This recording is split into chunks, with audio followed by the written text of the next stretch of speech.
Happy 41st anniversary, Live Church! Alam niyo po, gusto ko pong pasalamatan kayo, especially in church po. Napakalaking bahagi po ng paglago ng ministry namin po sa Coron, ang Live Church. From time to time, ang Live Church po ang siyang talagang nagbibigay kalakasan po sa amin. Kasi there is something in your church. Sabi ko nga na talagang anong meron sa kanila na po pwede naman pala sa amin sa Coron. By the way, ang Coron po ay sa northern part ng Palawan. Alam niyo po, kami po ay lumalago. But ang nangyayari nga lang po, pag lumalago, meron kasama po pala sa paglago, hindi po ang paglago ng ministry ay smooth sailing. Ang paglago ng ministry, hindi po lahat natutuwa. Sa paglago po ng ministry, kasabay rin po, hindi po lahat ay masaya. Kasabay po ng paglago, meron pong oppositions, may difficulties. Katulad po ng nangyari kay Nehemiah. Ang sabi sa Nehemiah chapter 2 verse 18 to 20, habang binibuild po nila ang walls. Ang sabi po dito, and I told them of the hand of my God that had been upon me for good, and also for the words that the king had spoken to me.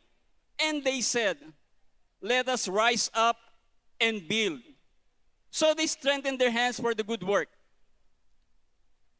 But when Sanballat, the Horonite, and Tobiah the Ammonite, servant, and Geshem the Arab heard of it, they jeered at us and despised us, and said, what is this thing that you are doing? Are you rebelling against the king? Then I replied to them, the God of heaven will make us prosper, and we his servants will arise and build. Alam niyo po, dumaan po kami sa matinding bagyo. Dumaan po kami sa matinding persecutions. Dumaan po kami sa matinding oppositions.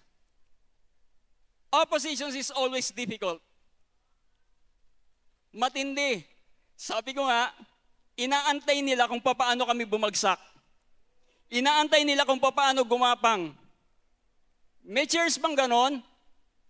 Nakaka-relate po ba mga pastor? O lahat po ba tayo ay smooth sailing ang ministry natin?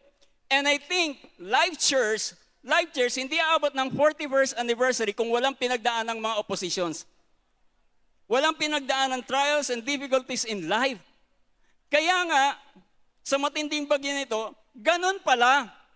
Pag nililevel up ka pala ni Lord, inaalis ka niya doon sa comfort zone mo. Pag nililevel up ka ng Panginoon, inaalis ka niya doon sa mga karanasan na nakasanayan natin, sa mga karanasan na okay na sa atin, na pagka pinagdaanan natin to, parang okay na ako dito. But ang sabi ng Lord kay Nehemiah, may gagawin kayo, may assignment kayo. Just like sa bawat isa sa atin, meron pong assignment yung Panginoon. Kaya nga ang nangyayari, ganun pala. Ang gusto ng karamihan, lalo na po, ang Coron ay isang island na palibot ng dagat. So dikit-dikit kaming mga simbahan. Ang dami po. Inaantay nila, tinitingnan po nila kung kailan na yung pagbagsak. Inaantay nila kasi yung pala, ayaw nila ng pare-pareho. Pagka dikit-dikit pala, dapat pare-pareho lang tayo. Walang aangat. Walang aangat. Marami palang Sanballat and Tobiah. Marami pala na Sanballat and Tobiah that wants to kill the vision, your focus, doon sa ating Panginoon. Kaya nga sabi ko nga, papaano kayo hinto? There are times, alam niyo po, may mga pastors na nakaka-relate dito, maraming mga pagsubok sa buhay na pag pastor ka, mag-isa ka na lang. Pero sabi ko, paano kayo hinto kung ang mga leaders mo patuloy na nag-encourage sa'yo, nagsusumigasig? Paano kayo hinto kung ang mga mentors mo patuloy na nagpipray sa'yo, nag-encourage? Salamat po, Tatay Ancho. Salamat, Pastor Loy. Grabe. Salamat sa mga laging pumupunta sa Coron dito. Sa Coron po, marami. Ang Joe Marut, nandito yata eh. Salamat. Every time na pinapadala sila ng Panginoon, nagkakaroon kami ng boost.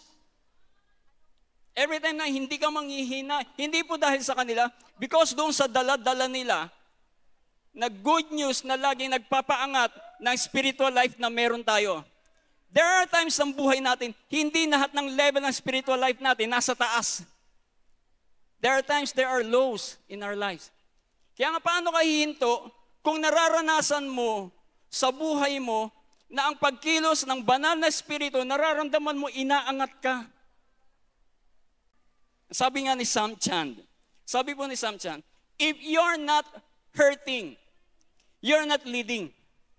Your vision for the future has to be big enough to propel you to face the heartaches and struggles you'll find along the way. Isa pa po ang sabi niya, change only happens when our level of desires or actually desperations rises above the level of our fears. Pag nile-level up ka lang ng Panginoon, inaalis ka niya doon sa nakasanayan po natin. Hanggat hindi ka inaalis ng Panginoon, stagnant ka lang doon. Kaya nga, inaangat ka ng Panginoon para maranasan mo yung pagkilos ng Diyos sa buhay mo. Yung spiritual life mo, mas umangat. Pag wala pong assignment na mas matindi, hindi ka magle-level up. Temporarily po, nawalan po kami ng church building. And I pray, Lord, one week before, sabi ko, Lord, I'm praying, nabigyan mo kami ng another place. At meron sa isip ko na inilagay ang Panginoon, kaso hotel mahal. Mahal. So, isang linggo dumating ng copy pray, wala pong nangyari. Pagdating ng Sabado, kinausap ko nag-text yung manager. Pastor, okay po. You can use the place anytime you want, 50% off. Alam niyo naman po ang mga hotels. Ako po ay nakatira sa Coron. Pag pumunta po kayo sa Coron, ay mga mahal. Even the fare, the transpo, sobra pong mahal. Kaya ang tawag nila sa amin, mayayaman. Kaya ang pangalan ko is Pastorix, mayaman. Pero kung titingnan po natin, sabi ko, Lord, parang mahal. Pero sa biyaya mo, hindi ko ministry to eh. Ministry mo to. Ikaw ang magbabayad nito. Unti-unti, maraming nawala sa church, but unti-unti, lumalago ang simbahan muli. Inaangat yung lugar po na yan, na dati kakaunti kami, unti-unti, inaangat ng Panginoon. Sabi ko, last July po, 1 year na kami dyan. 1 year na kami. Sabi ko, mag-picture naman tayo bago tayo umalis dyan. Kaya yan po, nag-picture kami. Nagulat diyan po hindi kami makakanta ng katulad ng ginagawa natin at tumatalon, sumisigaw, kasi po hotel eh. Tapos yung lugar niya, alam niyo naman, pag mai-istorbo sila. So anyway, diyan po kami, hindi na po kami kasya diyan. Last year, anniversary niyo po, nandito rin kami. So nung nandito kami, ang ginawa po namin, umikot kami sa south. Lahat po ng outreaches, pinuntahan po namin. At nakita namin kung paano lumalago ang mga outreaches sa south. Sabi ko, kokopyahin namin ito. Kokopyahin po namin ito. Kaya nga, nung pagbalik namin, nag-start po kami ng outreaches. At nung nag-start kami ng outreaches November last year, ito po ang nangyari. Nagkaroon po kami ng, yan po ay community church, hindi pa po yan ang outreach. So we have 7 outreaches po na ipinagkaloob ng Panginoon. So sabi ko, Lord, na-amaze ako sa ginagawa mo. Even the leaders ay sobrang napakasipag. Kaya nga, last year po yan, kinopya po namin yan. At pagkatapos yung kaninang nakita niyo po, yun po yung community church. Yan po, nakapagtayo po ng mga community churches sa biyaya po ng Panginoon. And isa pa pong inaangat kami ng Panginoon, sabi ko, Lord, na-amaze ako sa ginagawa mo. Na-amaze ako sa ginagawa mo. The Lord impressed me na kailangan niyo umalis sa lugar na yon, sa hotel, kasi marami na kayo. At nagpipray po kami ng isang lugar na, Lord, mas malaki para ma-accommodate po kami. So ang nangyari po, may binigay po sa amin isang lugar, isang ice plant na abandonado. For 6 years, hindi po siya ginagamit. At pagkatapos ito po ay kinatatakutan dahil ito po ay palibot ng mga akasyang malalaki. Walang kuryente, walang ilaw, walang dumadaan, walang katao-tao. But ipinagkatiwala po ng Panginoon. Sabi ng may-ari, Pastor, ikaw na po ang magiging caretaker niyan, ng lugar na yan. Unti-unti, yan po yung ice plant. Tinanggal po namin yung mga poste sa gitna.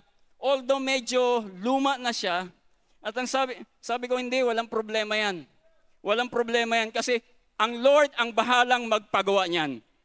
So, pinag-pray po natin, nung nagpipray po, talagang todo luhod po kami. The first day nang nagpipray kami diyan sa lugar na yan po ay madilim, nakakatakot sa loob. Nagpray po kami. And then biglang bumato sa ibabaw ng 2 sunod na mga sanga ng akasya. Kumakanta kami. Umaawit kami ng papuri sa Panginoon. Pagkatapos biglang lumagabog sa bubong 2 sunod yung sanga ng akasya. Sabi ko, ayaw nila. Pero palalayasin natin sila. At sa biyaya ng Panginoon, lumipat po kami, nagkaroon po kami ng parade declaring that God is so faithful in our lives in Coron. At ito po, yung picture namin, ito po ay nangyari, 1 year na po kami, 1 month, almost 2 months na po kami dito. At salamat sa pagkilos ng Panginoon, na-amaze talaga ako. Maraming salamat po, Life Church. Sa Diyos ang papuri, pasasalamat, sa Kanya lang po ang mataas na kapurihan.